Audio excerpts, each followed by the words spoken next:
Hello there, welcome to NTV English News Bulletin. I am Bhavana Casey. In the beginning, we have the headlines.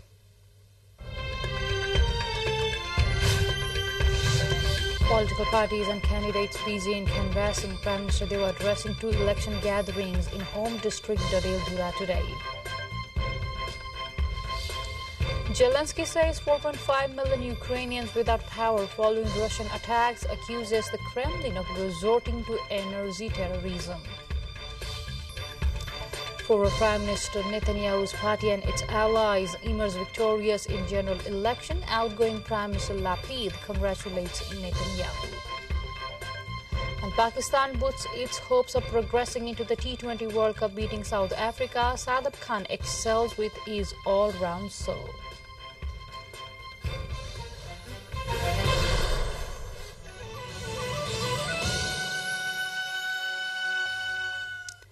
Welcome back. You are with NTV English News Bulletin. Now we have the news in details.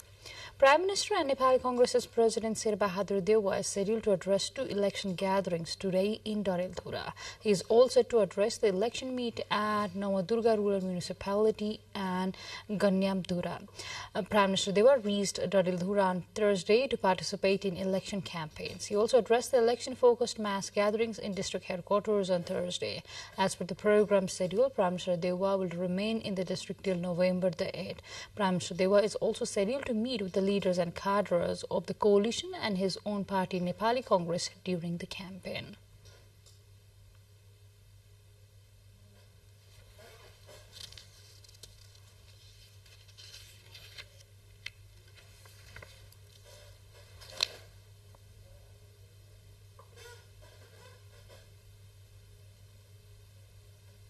Press Council Nepal had said 17 media outlets have disseminated news contents that violate election code of conduct. The council has said through its findings, 2 prints, 2 televisions and 13 online news portals are found to have published the news contents that contradict with the election code of conduct. The council had said out of these code violators, 4 have been directed, attention of 2 have been drawn and short clarification from 4 media houses. Likewise, two of them are found on register, the specification of whom have been sent to Nepal Telecommunications Authority, seeking they be barred to run from Nepal. Those coming under the hammer of the council had disseminated news that advocated for one side of a political party or candidate. A tripartite dialogue was held in London to explore solution to the protracted issues of ex-Gurkhas. The London-based Nepali embassy said the first meeting was held on Thursday at the Ministry of Defence of the United Kingdom in an attempt to address the issues of the ex-Gurkhas. Minister of State for Defence Dr. Andrew Mauritian, Nepal's ambassador to the UK, Gyan Chandra Acharya, and Major Juddha Bahadur Gurung from ex-Gurkhas, among others, were present in the meeting. On behalf of the Nepal government, Ambassador Acharya had put his views on the issues such as treating ex-Gurkhas at par with British Army on pension arrangement, supplementary pension, lump sum payment to the families of the deceased and those mutilated in wars and welfare works. On behalf of the British government, State Minister Dr. Mauritian said he would discuss on the issues in next meeting after having comprehensive study and consultations. With this update, a time to go for a short break, but still to come we have.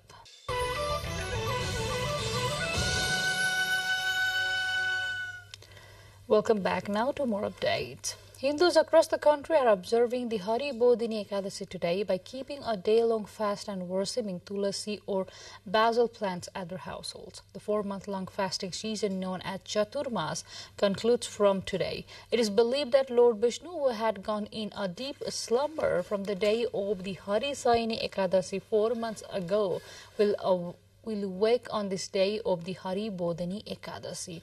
The basil plant that was planted on people's homes on Hari Sayani Ekadasi is worshipped each day for 4 months as a form of the Lord Vishnu till today, the concluding day of Chaturmas.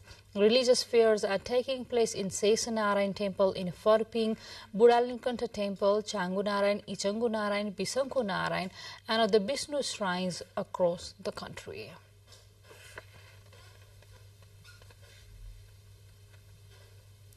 Now to international updates, Ukraine's President Zelensky has accused the Kremlin of resorting to energy terrorism as the Russian troops make few gains on the battlefield. Zelensky said 4.5 million people were without power following Russian attacks on its energy network. In recent weeks, Russia has carried out large-scale missile and drone attacks on Ukrainian power facilities. The strike comes as officials say Russian troops are likely to withdraw from the key southern city of Kherson.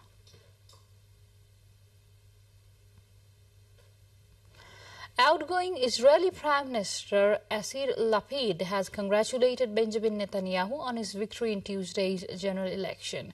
Lapid said he had called his rival to wish him luck and tell him he would ensure an orderly transition of power. Netanyahu's Likud party and its far-right and religious allies own 64 of the 120 seats in the parliament, according to results released on Thursday. It marks a dramatic comeback for former Prime Minister who was ousted by his opponents 14 months ago.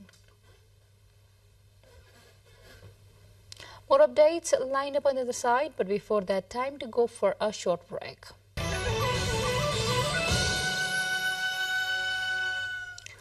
Welcome back now to the international updates.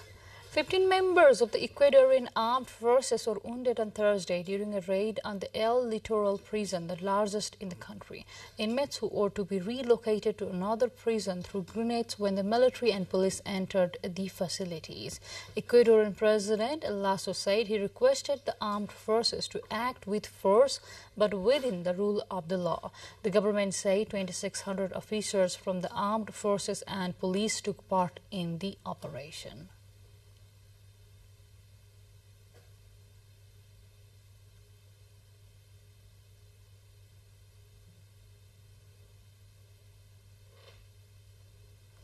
In an urgent plea as his party faces the potential loss of House and Senate control, U.S. President Joe Biden asked voters on Thursday to go to the polls to support Democratic candidates, warning that a Republican Congress would reshape America by cutting back on health care and threatening abortion rights and retirement security.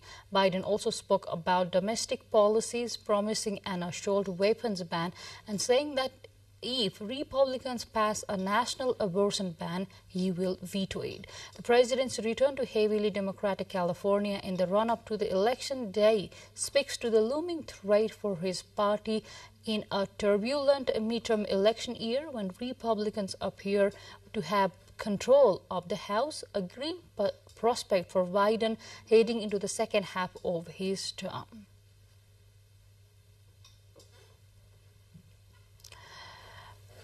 More updates line up on the other side, but before that, let's have the highlights first.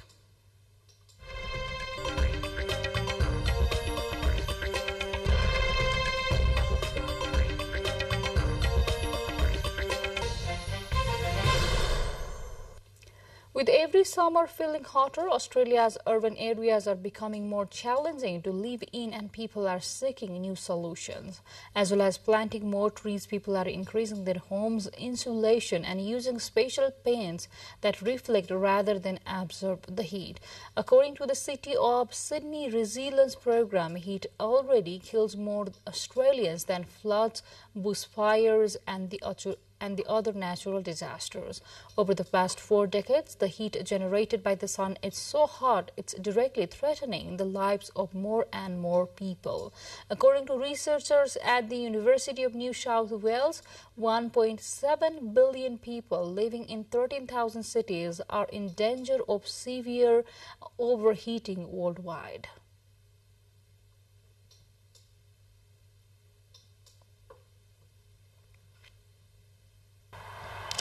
Well, with this update, we come to the end of this English News Bulletin. But before we say goodbye, let's have a quick reminder of the major stories.